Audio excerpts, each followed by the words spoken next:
नवरी मिळे हिटलरला या मालिकेनं प्रेक्षकांचं भरभरून मन जिंकलं। या मालिकेतून एजे आणि लीला म्हणजेच राकेश बापट आणि वल्लरी विराजनं चाहत्यांची मनं जिंकली। आता पुन्हा एकदा आपला लाडका एजे म्हणजेच राकेश बापट मन जिंकायला सीझन 6 मध्ये दिसत आहे। राकेशनं पहिल्याच दिवशी खूप शांत वाटत होता। यानंतर कालच्या एपिसोडमध्ये असं पाहायला मिळालं की राकेश विशाल कोटियनला त्याच्या अस्वच्छ वागणुकीबद्दल जाब विचारला।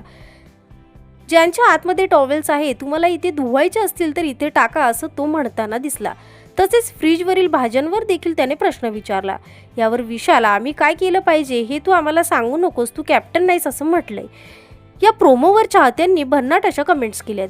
चाहत्यांनी म्हटलंय की राकेश भाऊ म्हणजेच जाळ आणि धूर, राकेश भाऊ विनर, आमचा हिरो कॅप्टन नक्की होईल असं चाहत्यांनी या प्रोमोवरती कमेंट्स केलेल्या आहेत। आता विशाल आणि राकेश या दोघांचं पुढे वाजणार का आणि यांच्यामध्ये भांडण होणार का, काय होणार हे पाहणं उत्सुकतेचं ठरणार आहे। तर अशीच बिग बॉस रिलेटेड अपडेट जाणून घेण्यासाठी पल्लवी रॉयल मराठी या चॅनलला सबस्क्राईब करा।